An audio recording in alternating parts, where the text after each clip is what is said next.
আমাদের অবস্থান আমরা ব্যক্ত করছি।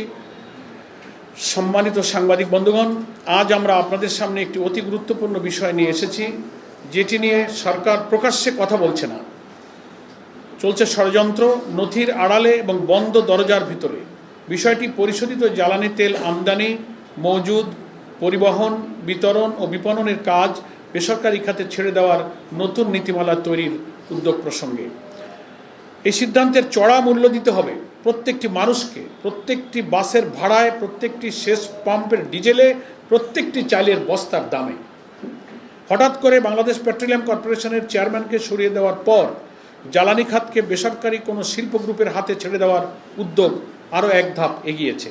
নতুন চেয়ারম্যানকে দায়িত্ব দেওয়ার 4 দিনের মাথায় বেসরকারি পর্যায়ে পরিশোধিত জ্বালানি আমদানি, সংরক্ষণ, পরিবহন, বিতরণ ও বিপণনের জন্য 4 দিনের মধ্যে খসড়া নীতিমালা তৈরির নির্দেশ দিয়েছে জ্বালানি ও খনিজ সম্পদ বিভাগ। আমরা স্পষ্ট ভাষায় বলতে চাই, এটি সংস্কার নয়, এটি হস্তান্তর। এটি প্রতিযোগিতা নয়, এটি দুর্নীতি ও লুটপাটের লাইসেন্স। গত 6 August Bangladesh oil, gas and workers federation Chattogram জরুরি সভায় করে প্রকাশ্যে অভিযোগ করেছে, পরিশোধিত জ্বালানি তেল আমদানি, বিক্রয় ও বিপণন সরকারি খাতে ছেড়ে দেওয়ায় তারা পায়তারা করছে। ইস্টার্ন রিফাইনারি, পদ্মা, যমুনা ও এলপিজির সিবিএ নেতারা এক বাক্যে বলেছেন, এটি সরকারের জন্য আত্মঘাতী এবং দেশের জন্য বিপজ্জনক। লক্ষ্য করুন, এই অভিযোগ কোনো রাজনৈতিক প্রতিপক্ষ তোলেনি, তুলেছেন সেই মানুষগুলো যারা 3 দশক ধরে এই খাতের ভেতরে দাঁড়িয়ে কাজ করছেন। তারা বলছেন, সরকারের ভেতরেই ঘাপটি মেরে থাকা একটি দুর্নীতিবাজ ও সুবিধাবাদী চক্র এই সিদ্ধান্ত সরকারের ঘাড়ে চাপিয়ে দিতে চাইছে।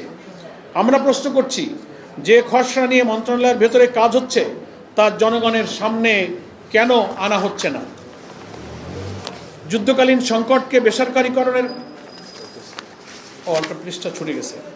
আমাদের পক্ষ থেকে উদ্বেগের বিষয়গুলো হচ্ছে, এটি নতুন কিছু নয়, এটি পুরনো লুটের দ্বিতীয় সংস্করণ। পতিত আওয়ামী লীগ সরকার তার শেষ সময়ে ক্ষমতা হারানোর মাত্র 2 মাস আগে দেশের ইতিহাসে প্রথমবারের মতো বেসরকারি খাতে জ্বালানি তেল বিক্রির নীতিমালা করেছিল এবং সেই সুবিধা পেয়েছিল একটি নির্দিষ্ট গোষ্ঠী। আজ যদি একই মডেল ফিরে আসে, তাহলে জুলাইয়ের রক্তদানের অর্থ কী ছিল?